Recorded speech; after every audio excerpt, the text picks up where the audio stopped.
नमस्कार दोस्तों, मैं गोपाल पटेल आप सभी का स्वागत करता हूं आपके हमारे YouTube चैनल रोज स्टडी पे। दोस्तों, इस चैनल के माध्यम से हम लोग रोज कुछ ना कुछ ऐसा स्टडी करते हैं जो हमारे आने वाले एग्जाम के लिए बहुत हेल्पफुल होती है। दोस्तों, आज का जो विषय है हमारा, आज का जो टॉपिक है वो है डिविजिबिलिटी रूल, यानी कि विभाज्यता का नियम। दोस्तों, हम लोगों ने एसआई के लिए एक कोर्स लॉन्च किया है। ठीक है, एसआई के लिए हम लोगों ने कोर्स लॉन्च किया है, जिसमें हम लोगों ने अभी कल देखे थे एक वीडियो जिसमें हम लोगों ने स्थानीय मान और जातीय मान को देखा था। आज है दूसरा वीडियो जिसमें हम लोग डिविजिबिलिटी रूल को देखेंगे। ठीक है, और यकीन मुझे भरोसा है कि पहला वीडियो आपने देखा होगा और आपको अच्छे से समझ में आया होगा। ठीक है, तो चलिए शुरुआत करते हैं आज का वीडियो।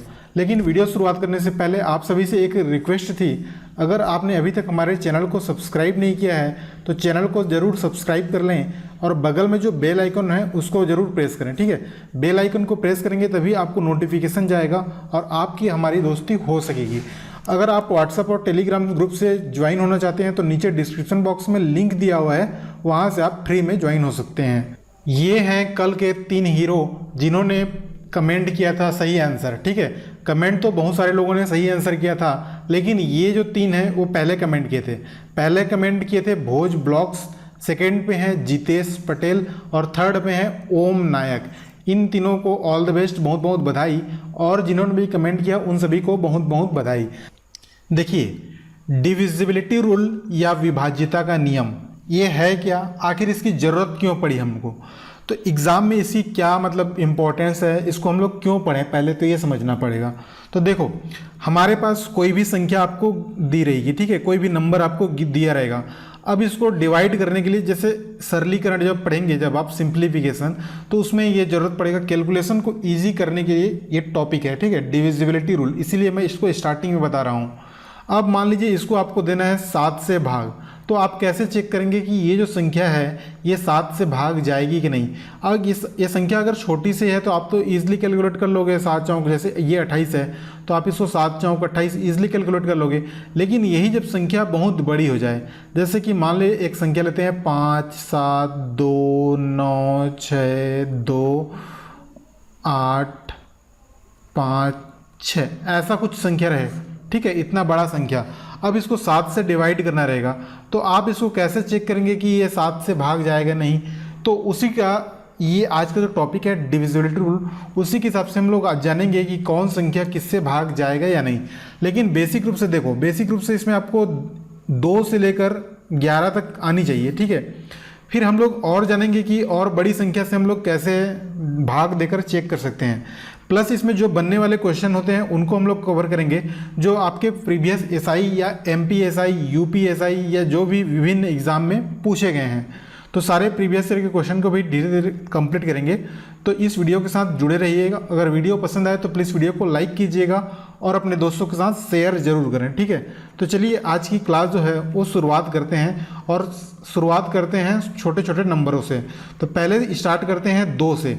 ठीक है, तो 2 से कौन सी संख्या भाग जाएगी या नहीं जाएगी, उसको चेक करने के लिए क्या नियम है। तो देखो, 2, 4, 8, 16, 32, ये जो संख्या है इनका डिविजिबिलिटी चेक करने के लिए विभाज्यता नियम का चेक करना बहुत बड़ा आसान है। ठीक है, तो आपको जैसे कि एक संख्या मान लो दिया हुआ है 243, ये दिया हुआ है 2, 4, 3, 6, एक अंक दिया हुआ है। अगर मैं इससे बोलूं ये 2 से भाग जाएगा या नहीं जाएगा, तो आप क्या करना, आपका एक ही काम रहेगा, जो पहला काम रहेगा, तो जो दी गई संख्या है उसके इकाई अंक को ही देखना। आप जो दी गई संख्या का इकाई अंक देखना।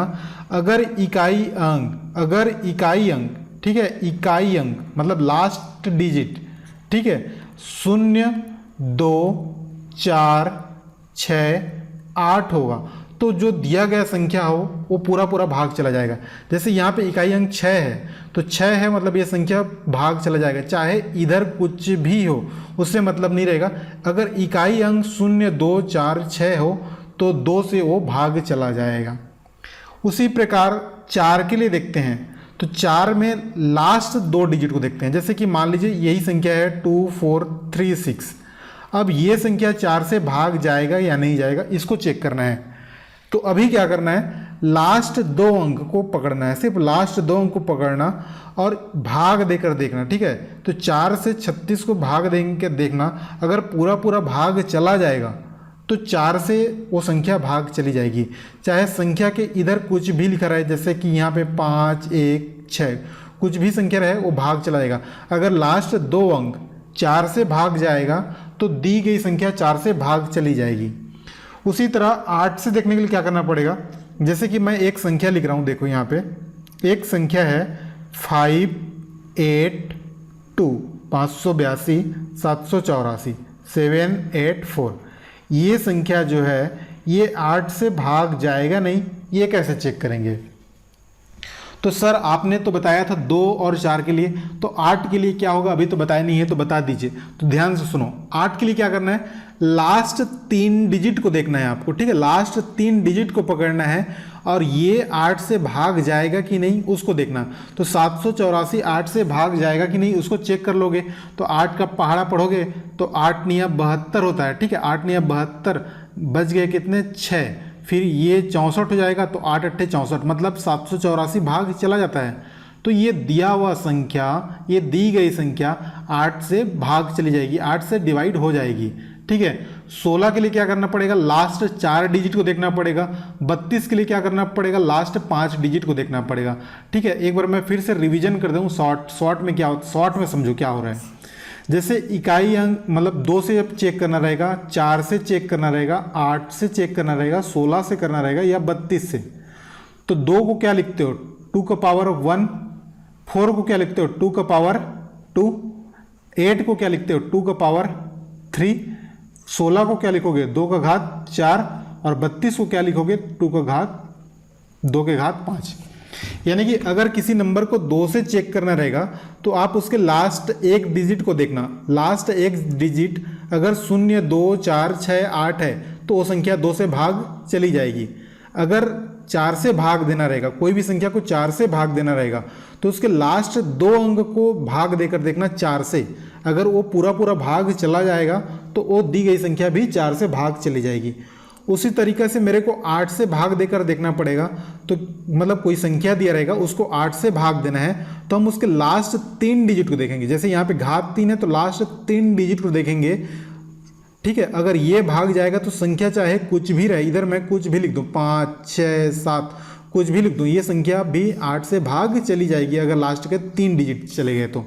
उसी प्रकार 16 के लिए क्या देखना पड़ेगा, 16 के लिए मेरे को देखना पड़ेगा लास्ट 4 डिजिट अगर भाग जाते हैं तो दी गई संख्या 4 से भाग चली जाएगी। उसी टाइप से 32 से भाग देकर देखने के लिए क्या करना पड़ेगा, लास्ट 5 डिजिट अगर भाग जाता है तो दी गई संख्या 5 से भाग मतलब 32 से भाग चली जाएगी। तो बेसिकली आपको 2, 4, 8 ये 3 इंपॉर्टेंट है, इतना तक तो आपको जानना ही चाहिए, ठीक है। 2 से क्या होगा, जिसके लास्ट में 0, 2, 4, 6, 8 हो, वो संख्या 2 से भाग चली जाएगी। 4 से क्या होगा, जिसके लास्ट में 2 डिजिट, लास्ट के 2 घर यानी कि इकाई और दहाई से बनी संख्या अगर 4 से भाग जाएगा तो वो संख्या 4 से भाग चली जाएगी। 8 से क्या करना पड़ेगा, लास्ट के 3 अंक अगर 8 से भाग जाएंगे तो वो संख्या 8 से भाग चली जाएगी, ठीक है। इससे बनने वाले क्वेश्चन को भी हम लोग करेंगे, जिनको समझ में आता है वो फास्ट फॉरवर्ड करके देखिए, ठीक है। मतलब जो स्पीड होता है उसको 1.5 ऐसे स्पीड में देख लो, और जिनको समझ में नहीं आ रहा है, पहली बार पढ़ रहे हो तो आराम से देखो, समझ में आना चाहिए, ठीक है। धीरे धीरे समझते चलो, सारे क्वेश्चन मैं कराऊंगा, टेंशन मत लेना, ठीक। अगला संख्या है 3 और 9। 3 और 9 के लिए भी बड़ा आसान सा है। देखो 3 के लिए क्या है, सिंपल सा नियम है। जैसे कोई भी मेरे को संख्या दिया रहेगा, जैसे कि 3, 2, 6, 4, 5, ये संख्या 3 से भाग जाएगा कि नहीं इसको चेक करना है। तो आप क्या करना, ये जो संख्या दिया रहेगा उसके सभी अंकों को जोड़ना। जैसे कि मैं बोल रहा हूँ 3 को जोड़ना, 2, 6, 4, 5, ऐसे सब अंकों का योग निकाल लेना, ठीक है। डिजिट उसमें डिजिट है उनका सम कर लेना। तो आप देखोगे 3, 2, 5, 5 और 6 11, 11, 4, 15 और 15, 5, 20। यानी कि 20 को अब 3 से भाग देकर देखना। तो 20 को भाग देंगे 3 से तो भाग तो नहीं जाएगा, मतलब ये जो संख्या है वो भाग नहीं जाएगा। लेकिन एक और संख्या लेते हैं 3, 8, 9, 1, इसको भाग देकर देखो 3 से। तो अब 3 से भाग देने के लिए क्या करना है, जितने भी अंक दिए हैं उनके सबको अंक को सम करना है। तो यहाँ पे करेंगे 3 + 8 + 9 + 1, तो 8 + 3 11, 11 और 9 20, 20 + 1 तो 21, 21 को 3 से डिवाइड करेंगे तो ये 7 जा 3 7 जा 21 और ये कंप्लीट डिवाइड होता है, मतलब ये जो नंबर है वो 3 से डिवाइड हो जाएगा।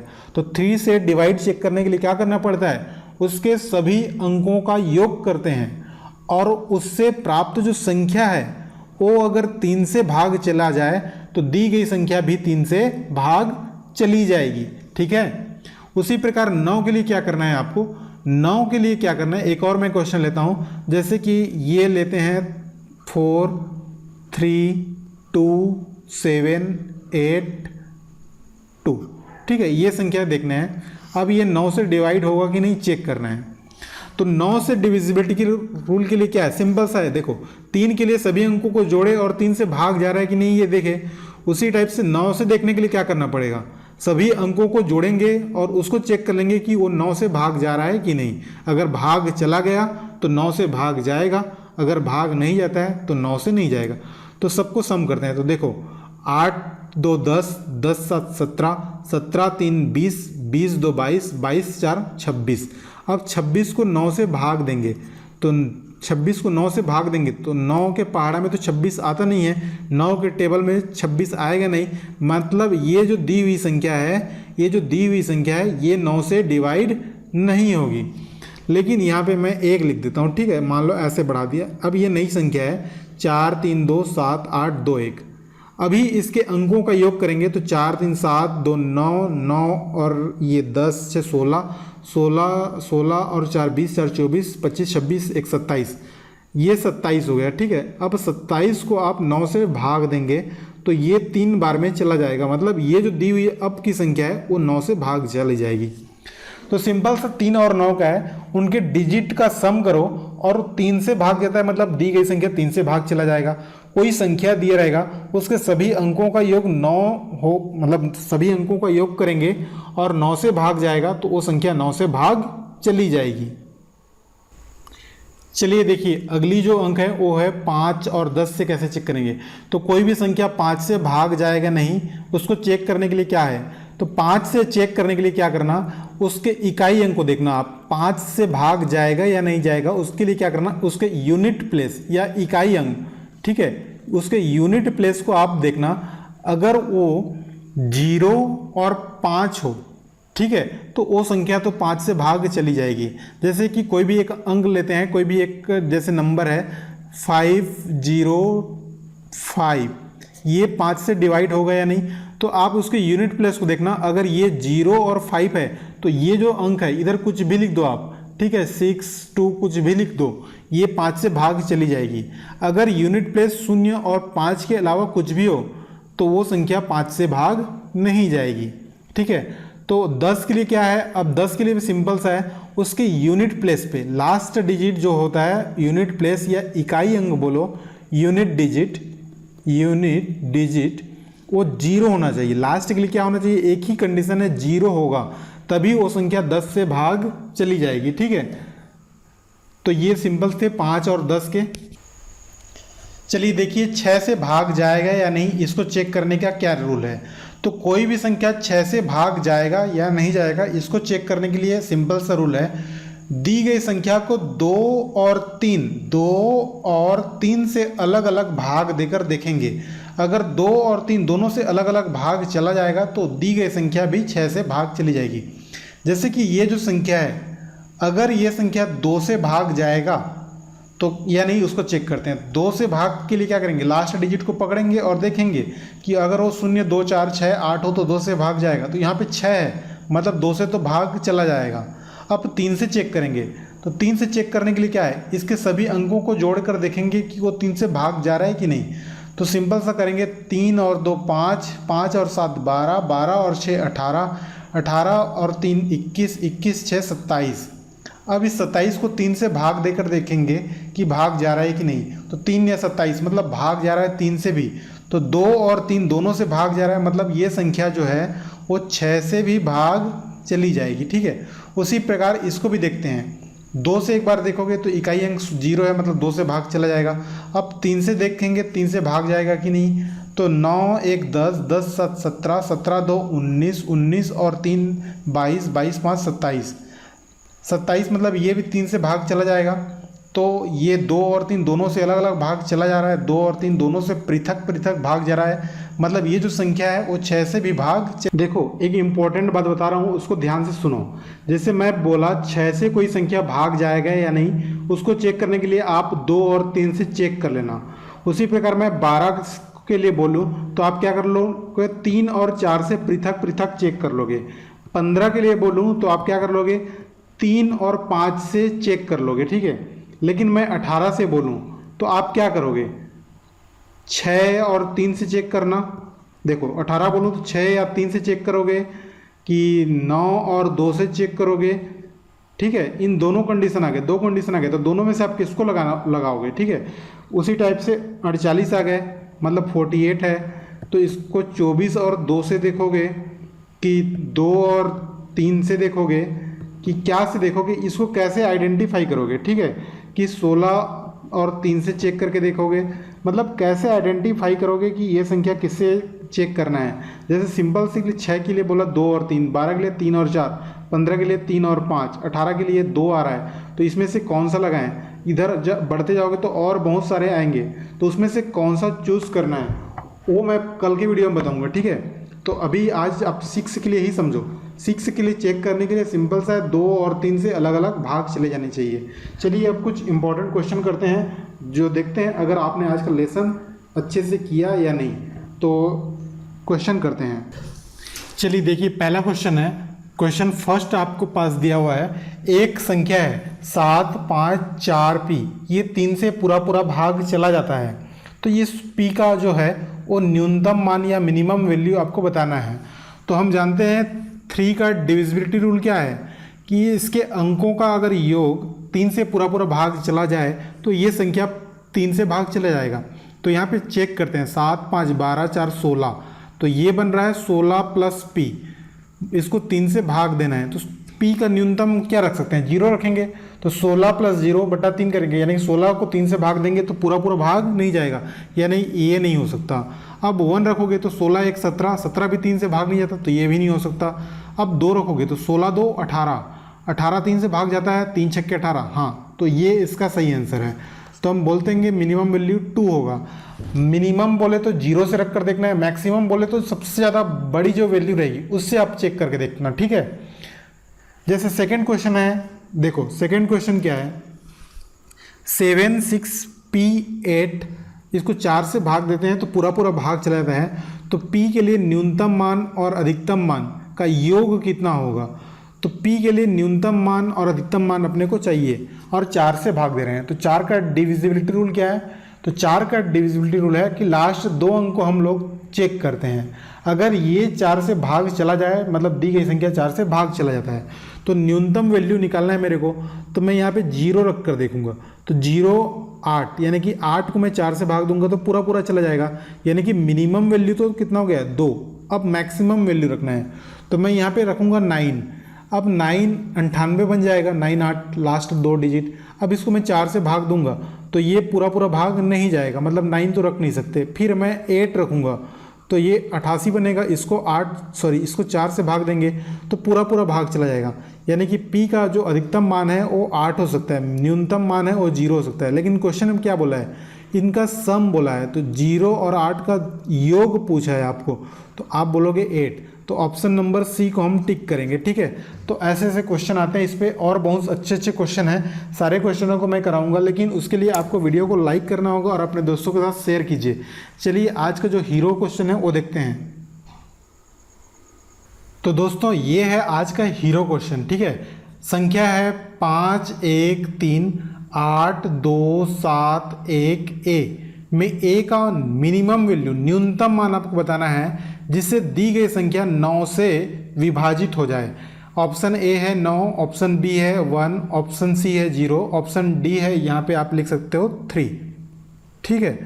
तो ये 4 ऑप्शन दिए हैं, तो आपको कमेंट करके बताना है। जो सबसे पहले 3 कमेंट मिलेंगे मेरे को, उनको मैं अगला वीडियो में उनका नाम अनाउंस करूँगा। अगर आपको ये वीडियो पसंद आए तो प्लीज़ वीडियो को लाइक कीजिएगा और चैनल को सब्सक्राइब कीजिए। ठीक है, मिलते हैं एक नए वीडियो में, तब तक के लिए अपना ख्याल रखिएगा, पढ़ते रहिए।